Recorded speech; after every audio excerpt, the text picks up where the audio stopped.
Coronel, bom dia. Bom dia, coronel. Tudo bem? Realmente é um código de ética que corre, né, dentro das cadeias. Isso é uma coisa muito comum, né? Infelizmente é uma prática que o povo em geral, né, a nossa população não sabe o que acontece, mas é um código de ética, sim, né? Crimes dessa natureza realmente não são aceitos nem pelos marginais. É difícil.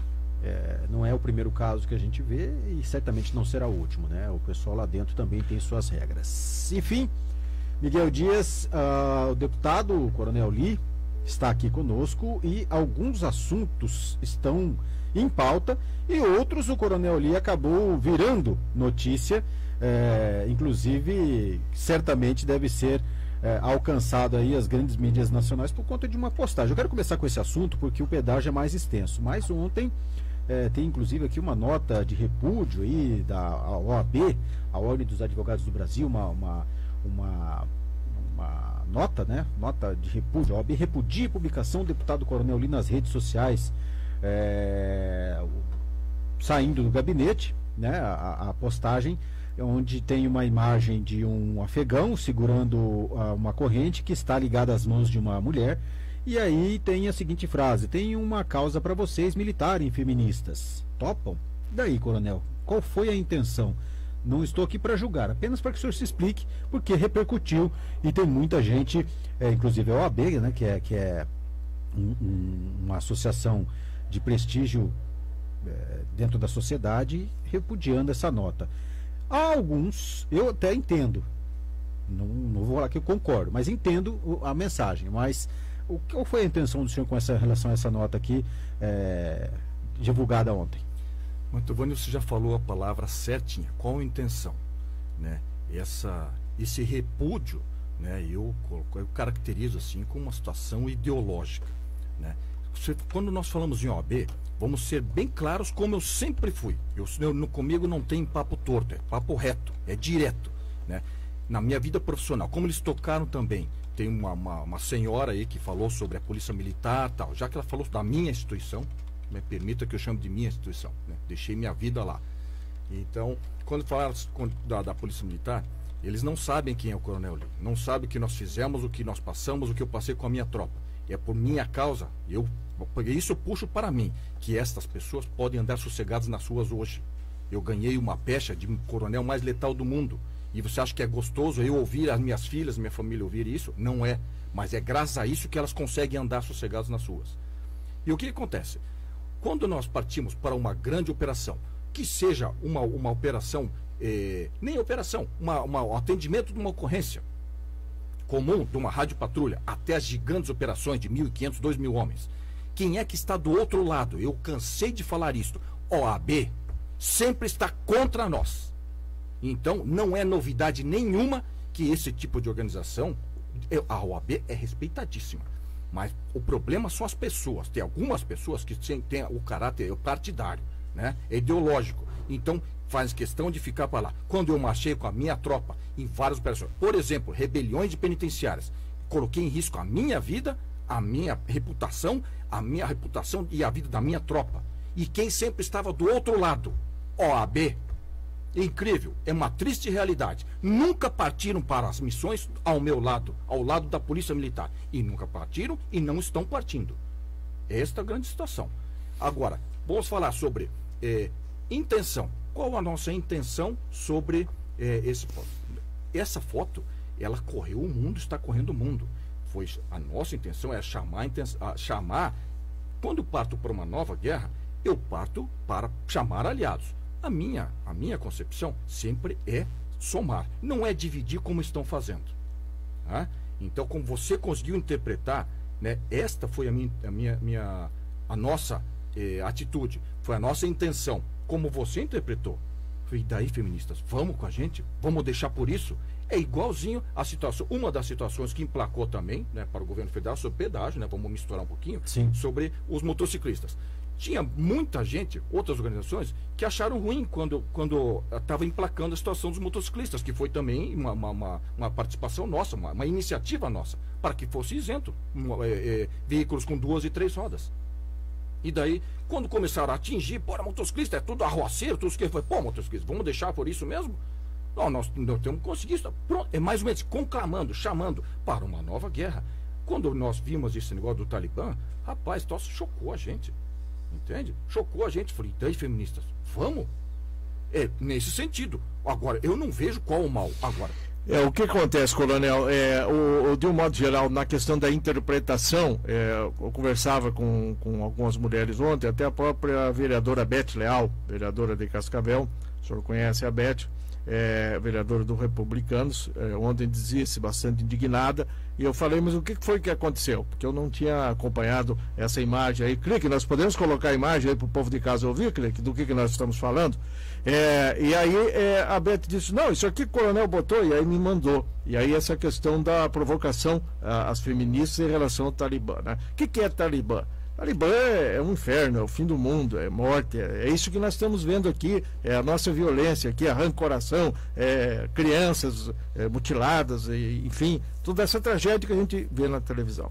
E aí, o que se interpreta? Que o coronel está dando uma ferradinha, uma cutucadinha no movimento feminista e dizendo, olha, querem bronca e tal, vão lá brigar com o Talibã. Então muita gente entendeu assim. E o senhor aqui está explicando que não foi isso aí. O senhor não está querendo que ninguém vá brigar contra aquilo lá, né? Mas que se encare, de um modo geral, né? O que a humanidade precisa fazer também. Chama atenção, né? Agora você veja. Só que o senhor mexeu com os marimbondos, né? Com as abelhas aqui no caso, né? Isso mesmo, Miguel. Agora você veja, o que eu não admito é que pessoas coloquem palavras na minha boca. Aí é a reação, né? É isso. Eu colocou palavras erradas na minha boca. Entendeu? Então o senhor não teve intenção de mexer com ninguém, nem de depreciar. Aliás, qual é a sua opinião sobre as feministas? A feminista, olha, a sociedade ela é compartimentada, né? Feminismo é uma organização também, entende? Agora, ela pode pender para um lado, para o outro. Agora, qual que é o meu modus operandi? É chamar.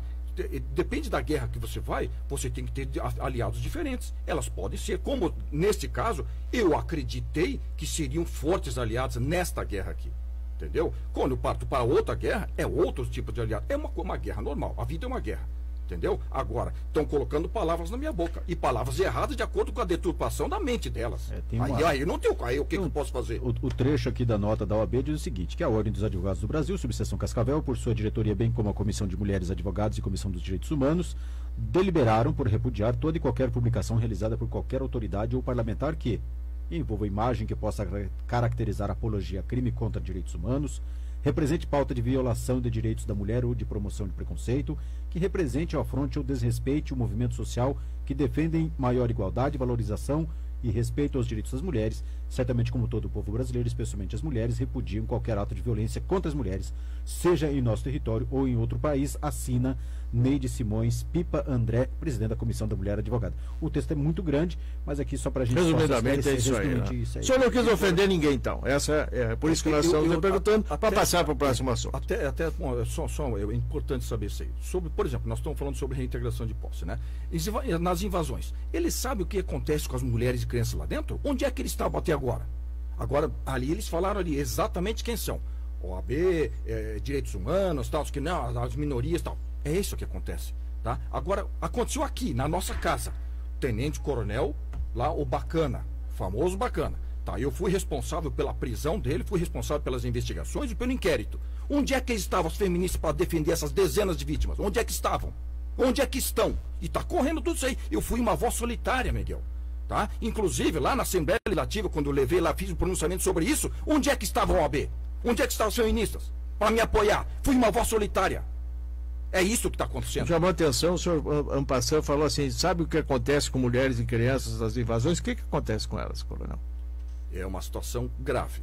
Por exemplo, nas invasões, propriamente na invasão, quando estão as vítimas, estão as proprietárias, filha de proprietários, e etc. Você não sabe o que acontece com elas. Eles deixam elas nuas. Eles humilham, tapa na cara, risada, entendeu? Isso aí com os proprietários. Depois que as invasoras que participam lá, elas têm que pagar uma mensalidade. Elas têm trabalho lá, e não é voluntário o trabalho. E isso é uma invasão. E aí, onde estão as nossas feministas? Onde é que está o AB? Estão com medo de entrar lá para ver isso? Eu entrei já. Mantovani, podemos passar para o pedágio? Por favor. Sabe que o coronel foi voz distante e surpreendeu. Ele é da base. E a base fez o quê com o projeto que foi mandado pelo governador Ratinho? Aderiu, votou, aprovou. Votou em massa. E agora? O coronel vai ser penalizado? Porque tem que ter disciplina, coronel, também na política. Não sei se o senhor sabe, não estou dizendo que o senhor aceita, mas o senhor tem conhecimento. Tem quem manda, tem quem obedece. Assim como no quartel também, tem disciplina, pisa no garrão, aí e tal. O senhor está com medo de alguma represália e tal? Por que o senhor resolveu votar contra esse projeto de pedágio? Por favor. Esse já foi nosso assunto lá na campanha em 2018. Né? Eu tinha já o meu posicionamento desde 2018, não é agora que eu ia mudar. Né? Eu sou da base aliada, né? Não sei se eu vou ser tirado, mas se quiserem me tirar, sinto muito. Tá? O que vale mais, Miguel, Mantovani, né, dos nossos ouvintes, para quem me conhece, eu tenho uma coisa muito maior do que isso aí, né, do que tudo isso aí. Né? Primeiro que eu não tenho um rabão preso. Primeiro, né? Eu fui da base aliada, quando os projetos são bons, nós estamos juntos. Eu votei contra o governo, inclusive, quando a polícia militar, digamos assim, né, e foi perder a licença especial.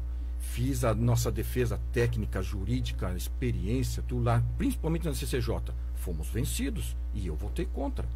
Entende? E assim várias outras situações. Né? Mas agora, esta que foi a mais contundente, a que mais apareceu. Né? Então, mas não é a primeira vez que eu voto contra a base governista. Não é a primeira vez. Mas nós temos a convicção dessa situação do pedágio, porque além de nós termos sofrido tudo que nós sofremos, é um projeto bom. Vamos ter investimentos? Vamos. Vai ter pista dupla, vai ter Wi-Fi em tudo, vai ter viaduto, trincheira, vai ter. Mas isso também foi dito há 25 anos atrás, quando implantaram o primeiro anel de integração. É que agora eles estão aperfeiçoando. Vai ter um aporte financeiro muito grande ali, a cada 1% vai ter. Entende? Só que agora, nessas audiências públicas, nós participamos do Paraná inteiro, o povo foi muito claro, não teve embate nas audiências públicas. A audiência pública sempre tem muita briga, muita né, discussão. Não teve discussão. É unânime o Paraná. Eles não querem o modelo híbrido com entrega de outorga. Eles querem a menor tarifa. Ponto. É isto. O Paraná quer a menor tarifa. Entende? Agora, qual é o atual modelo que foi aprovado ontem? É aquela de aporte financeiro com degrau tarifário. Qual a diferença com o modelo híbrido? Nenhum. Só mudou o nome. Mudou o nome. Quer dizer, aquele dinheiro que ia ser aportado para uma conta da União vai ser aportado uma conta aqui. Somente isso. A diferença. Mas a conta que nós quem vamos tira pagar, do bolso, o produtor, quem vai pagar é a mesma coisa. Entendi. No espaço de 7, no máximo 10 anos, né, porque 7 anos tem que entregar 90% das obras. E 10 anos, 100%. Se entregar antes, pode começar a cobrar antes. O que é cobrar a tarifa cheia daí? O que é o preço cheio? É o preço de hoje atualizado.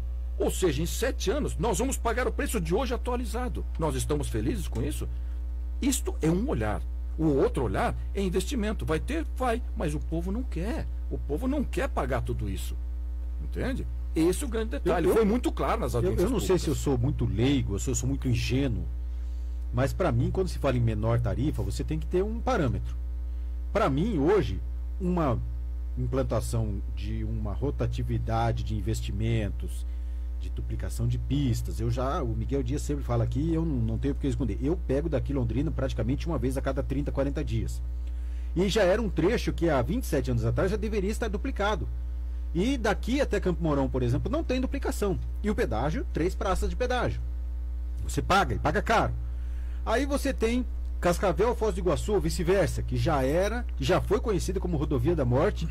Tem trechos ainda que ali em Céu Azul, vira e mexe, acidente. Trecho aqui, Cascavel, Santa Teresa, acidente com morte. Não foi duplicada.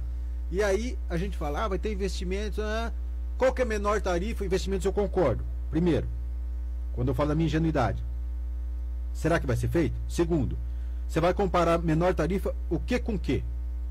Eu acho que menor tarifa, por exemplo, é você comparar com as tarifas cobradas em Santa Catarina, por exemplo. No estado de São Paulo, que é o mais importante estado da federação, o mais rico, você tem mesmo aquelas que não são duplicadas, de quilômetro em quilômetro, você tem abertura de terceira pista para os caminhões liberar o tráfego. No Paraná não tem.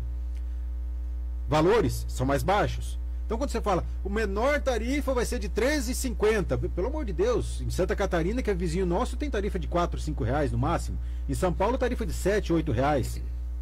E aí no Paraná você fala que a menor tarifa é de R$13. Essa é a minha parte ingênua, eu não consigo entender. Muito bem, como você, muitos de nós, né? E eu acho que até os próprios gestores também. E até aqui agora nós temos que esperar, infelizmente, que as coisas otimizem e deem os próximos passos. O Tribunal de Contas da União vai falar, vai analisar essa matéria aprovada pelos vereadores em Assembleia, depois vai uma série de trâmites burocráticos e teremos um leilão na Bolsa, segundo as últimas informações oficiais do governo, no final do primeiro semestre, lá no segundo trimestre do ano 2022. E tem muita coisa que pode acontecer pela frente. Supostamente cancelas abertas. Né? Até, supostamente, que é aquela velha história que nós estamos aí vendo como é que vai ser. Coronel, avançando aí, o senhor também se empenha bastante, a gente acompanha e tal, na briga, na luta, em função de resgatar pendências, dívidas de autoridades governamentais, não só as atuais como a do passado, em relação à segurança e aos trabalhadores, onde o senhor esteve lá até há pouco tempo na ativa, né? E agora nós temos o governo do estado anunciando liberação, descongelamento de algumas coisas que vêm pela frente. O senhor está feliz, satisfeito? É isso que basta? E o setorista, o Justo Pessoa, que o senhor ouviu agora falando forte aqui, contando as ocorrências policiais, tem conversado com os deputados, tem conversado com as lideranças da segurança do Paraná, até porque ele se posiciona assim, e a própria emissora não vê nenhum problema nesse sentido, de que os senhores da Assembleia assinem, votem e realizem, proponham a abertura da chamada CPI da segurança. Não sei se o senhor já ouviu falar. Fale-nos sobre esses dois assuntos aí, por favor.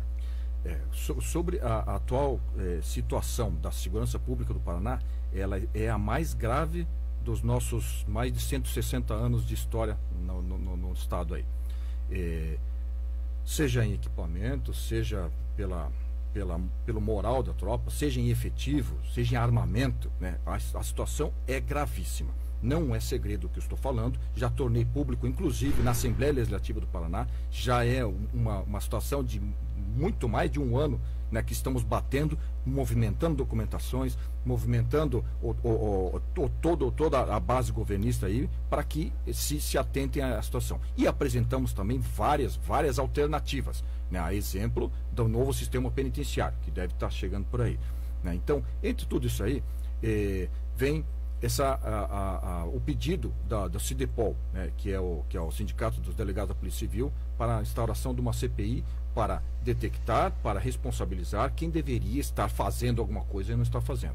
Eu acho completamente legítimo, né, já que uma vez que o governo como um todo, não digo o governador, o governo como um todo não está se mexendo, não está ouvindo as pessoas, não está enxergando a situação. Eu acho plenamente válido, né? Uma outra situação, nós tentamos conseguir as 18 assinaturas, né? Como você viu, né? Uma situação grande, gigantesca, que vai impactar na nossa terceira geração, como né, os pedágios. Imagine na segurança pública como é que vai ficar se nós vamos conseguir 18 assinaturas. Isso é uma outra história, né? O negócio é a gente ter convicção da nossa situação, né? E uma situação muito grave que nós estamos vendo em relação à Polícia Militar novamente, né?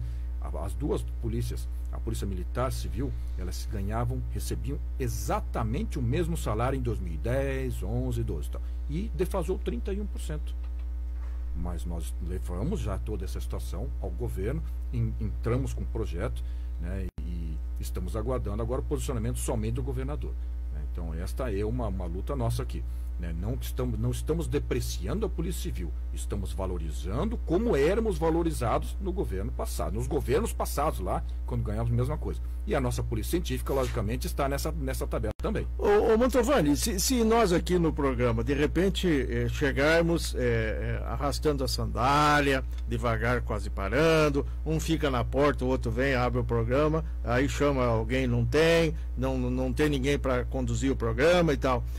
Moralmente a gente está embaixo, né? E aí o coronel acabou de falar um negócio interessante aí, a tropa com moral baixa. Isso é grave, de tudo que o senhor falou, é o mais grave que eu reputo eu, né? Como usuário. Imagina. Uma frase bem utilizada no meio militar. Tropa de moral baixa, Para quem sabe, para quem serviu o exército, para você que... Não, viu? Tropa de moral baixa é o Pode fracasso, estar que com não um tem armamento a laser. Pode estar com armamento a laser que não foi. Que os americanos têm em protótipo. Pode estar com o que quiser. Ó, dinamite na mão. Mas não vai a lugar nenhum, né? Não. Por que o senhor diz isso? Nós temos acompanhado, como eu falo, né? Eu tenho, né? Nós temos 70 anos de história dentro da Polícia Militar do Paraná. Meu pai, 35 anos, saiu coronel. O dia que ele estava saindo, eu estava entrando. Eu tenho mais 35. E agora mais 2 anos e meio na legislatura. Ou seja, nós temos mais de 70 anos de história dentro da Polícia Militar do Paraná. Conhecemos tudo e todos. Então nós sabemos o que está acontecendo lá. Então quando o moral está baixo, então a situação é grave. Como você acabou de falar, pode dar armamento a laser. Não adianta. E que não é o caso agora. Precisamos as elementares, a mais elementar das armas. Fuzil. Não tem. Né? Temos do Exército. Não, o grande secretário pediu. Não, vamos ganhar doado do Exército. Rapaz, tudo é sucateado. Não pela má vontade do Exército. Não, é o que eles podem dar. É o que eles podem dar. Mas o Estado não tem dinheiro. Ter dinheiro tem. Inclusive, uma das minhas emendas, desde 2019, fiz emenda. O ano passado fiz emenda. Esse ano fiz de novo para compra de armamento. E com esta, claro, não é vinculativa, é autorizativa, mas está lá. E a Polícia Militar apresentou um projeto forte de arma. É um dos problemas, né? Apresentou e o secretário falou, não, nós vamos ganhar doação de lá. O que aconteceu? Um monte de fuzil com problema, um monte de nega, um monte retornando. Quer dizer, não é ele, não é o secretário de segurança que está nas viaturas para combater, né, que vai falhar a arma. Aí no comando da tropa lá. E elas estão desgastadas. O Exército Brasileiro tem que estar treinado. O que acontece? Tão desgastado que está o cano, que a munição que perfura blindado, ele vai tombando e 30 metros bate de lado no parede. Ora, é isso que nós queremos para uma força de segurança? Mas por que o senhor acha que está tão por escanteio o setor da segurança pública nas mãos da atual administração estadual? A segurança pública é a pasta mais cara do mundo. Tem que ser gerido por pessoas que entendam de segurança. Só isto. O resto é conclusão do povo. As lideranças sindicais têm dito que quem está no comando não entende patavina. Eu já estou...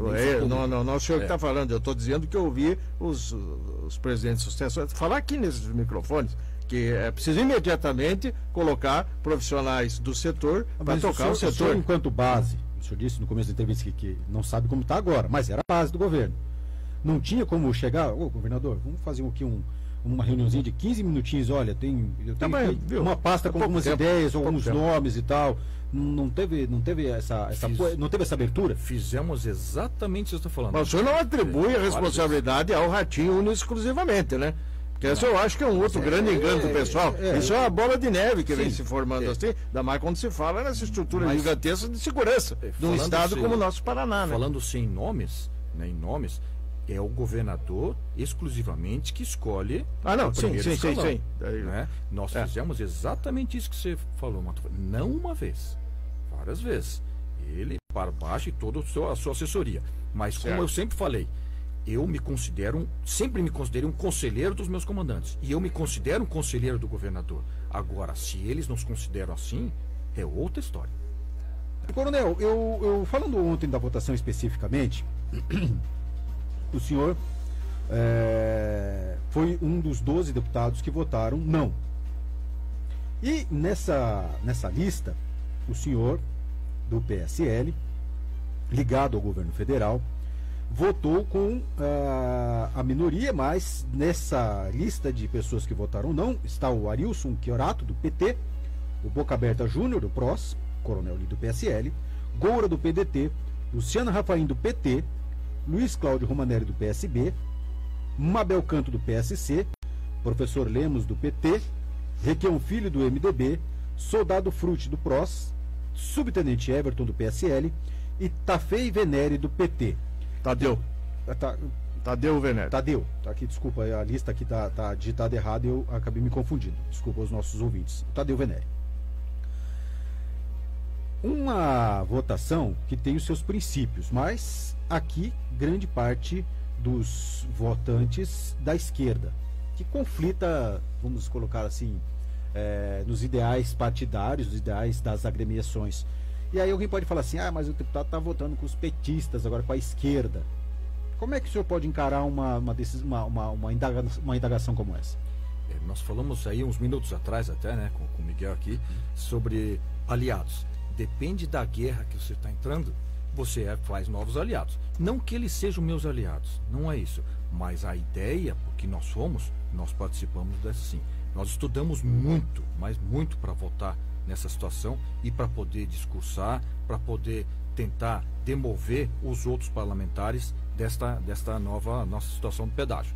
Logicamente que se as nossas ideias elas convergiram com a da esquerda, né? Nós não sabemos, como a gente falou agora há pouco, intenção, né? Qual a intenção deles, né?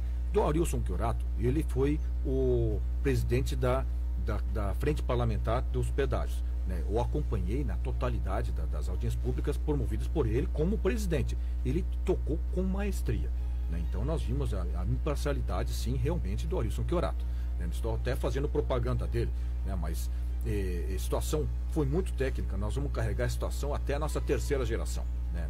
Eu nem sei se eu vou estar aqui daqui a 30 anos, mas é que realmente vai impactar e não foi a vontade do povo que nós vimos, né? Então, como a gente... O senhor não está virando Lula, então, isso que o senhor quer dizer, né? Continua Bolsonaro. Sim, nós somos...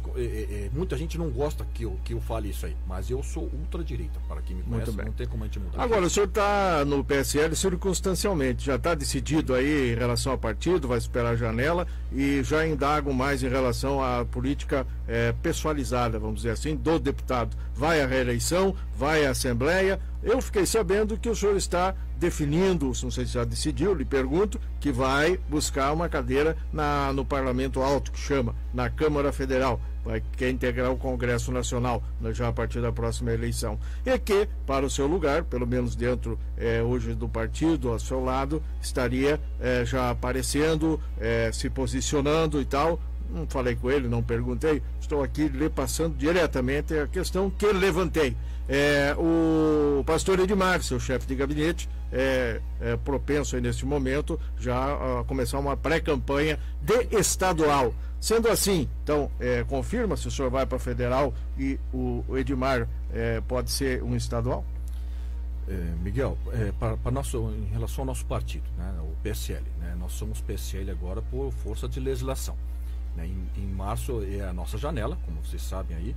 Então nós estamos aguardando o posicionamento do presidente Bolsonaro, né? Não é segredo também que nós somos Bolsonaro.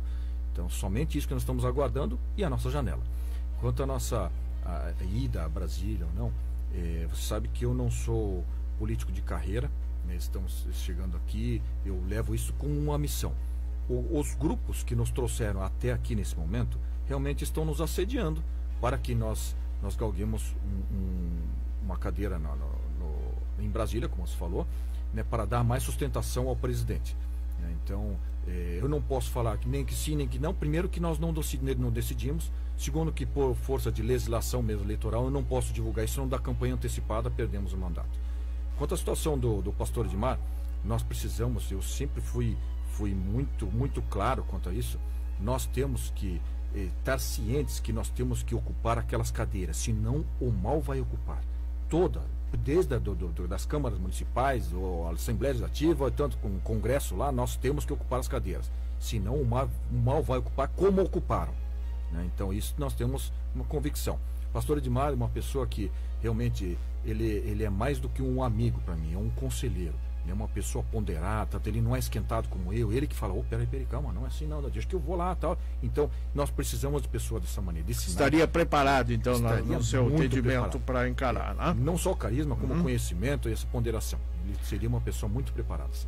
Muito bem, agora ainda voltando aqui, e é uma questão política, nós estamos falando ainda nos efeitos do pedágio e tal. Temos uma comitiva que foi formada, decidida aqui, que vai para Brasília para tentar chegar no presidente da República. E até o prefeito Leonardo, o reeleito, gravou agora com o empresário Hang da Havan, que esteve aqui recentemente, e pediu para o empresário Hang, que tem uma ligação muito boa com o presidente, que o Luciano da Havan peça para o presidente mandar ou determinar, ou sei lá qual que é o termo que se usa nesses casos, ao ministro Tarcísio do Transporte, para tirar do leilão que vai vir, né, tirar da relação do planejamento federal, já que essa é uma rodovia federal, não tem nada a ver com o governador Ratinho, tirar essa rodovia aqui.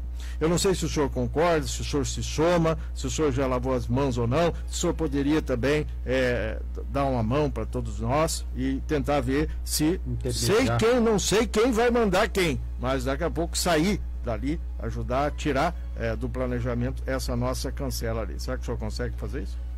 Então, às 13 horas de segunda-feira agora, dessa semana, nós estávamos aí numa remota com os técnicos do Ministério de Transportes.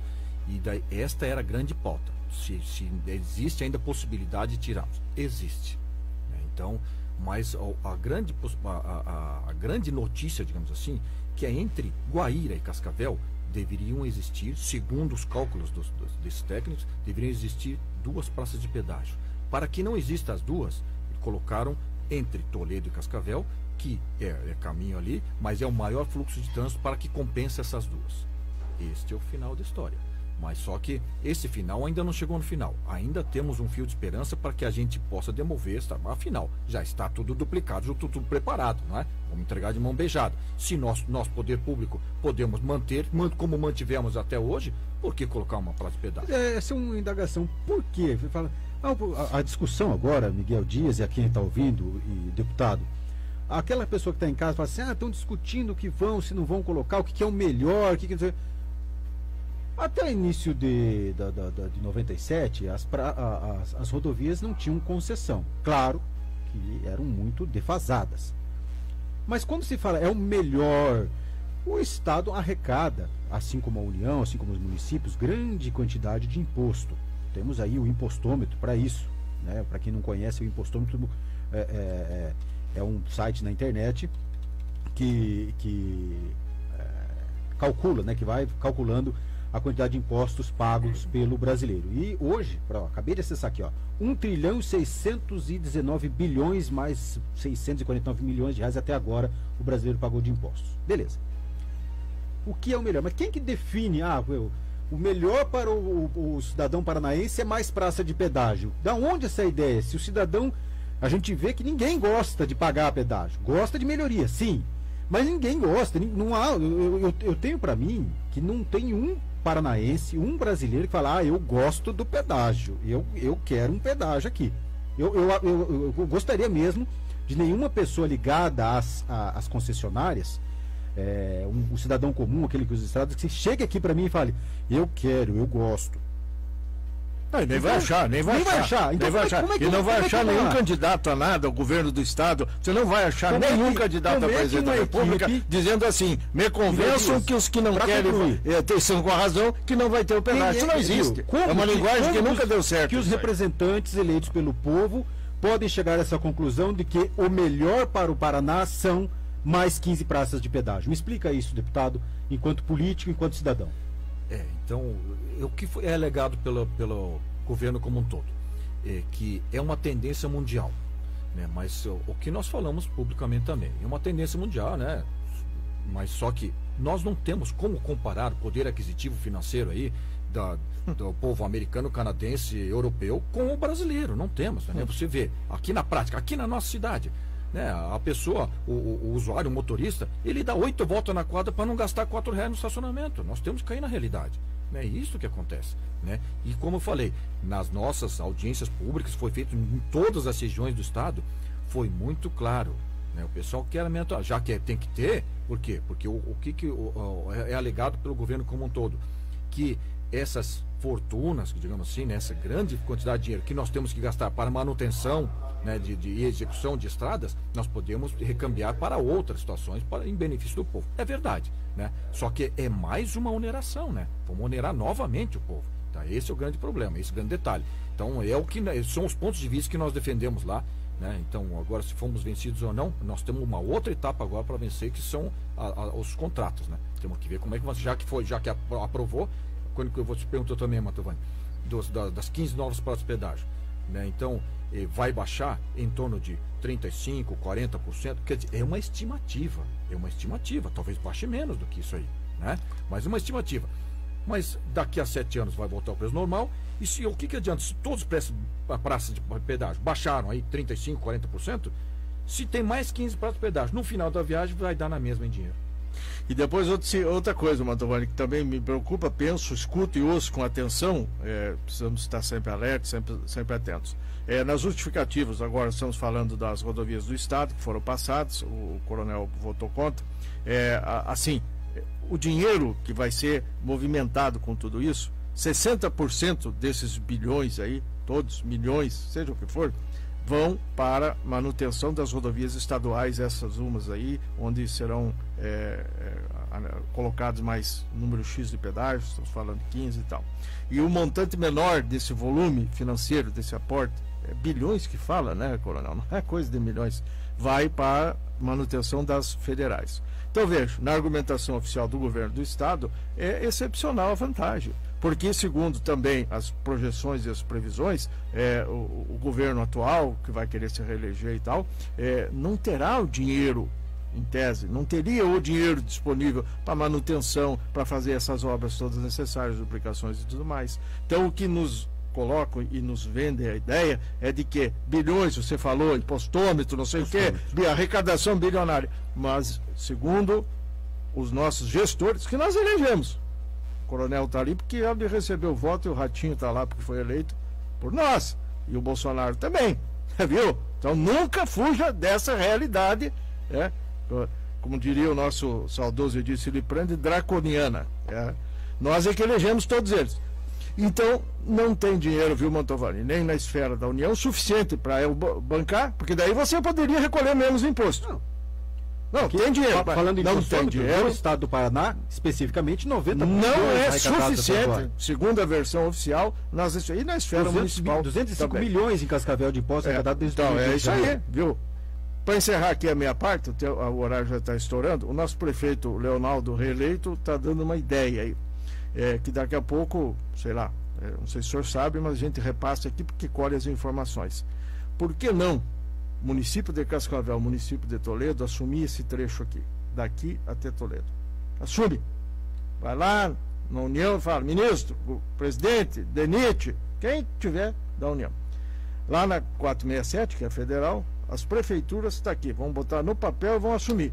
Porque diz que aqui está crescendo para o lado de Toledo, Toledo está crescendo para o lado de Cascavel, logo vão se encontrar. Eu acho que não vamos fugir disso, né? Mesma coisa aqui para o lado de Santa Teresa.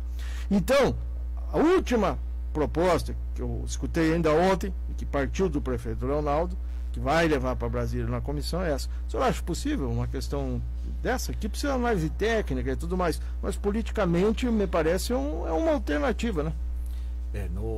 Na licitação passada, que combinou todo esse desastre até esse ano aqui, as estados federais estavam sob a égide do Estado. E agora é o contrário, né? Nós devolvemos as federais para eles e vamos passar as estaduais para eles. Por isso que a licitação foi feita pelo Estado à época. Agora vai ser federal. Então não tem como compartimentar juridicamente assim, como esse pedaço aqui vai da União, vai para o município e tal.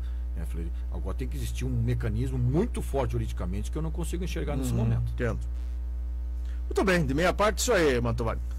Também da nossa aqui, eu só para complementar quando você não vai entrevistar o Krieger ali? Não é uma pergunta e tal? Quando não. Você fala em Cascavel e Toledo assumir, eu tô para dizer que uma hora ou outra, um prefeito de Cascavel e um prefeito de Toledo vão falar, faz 20 quilômetros de estrada que eu faço 20 daqui, nós se encontramos ali na esteira das plantações de soja ali, deixamos essa rodovia de lado e a gente faz aqui um avenidão chamado... Faz um desvio por trás. Desvio, entendeu? Faz um desvio por trás. Tá aí uma nova ideia do Mantovani. Entendeu? Não sei se funciona também.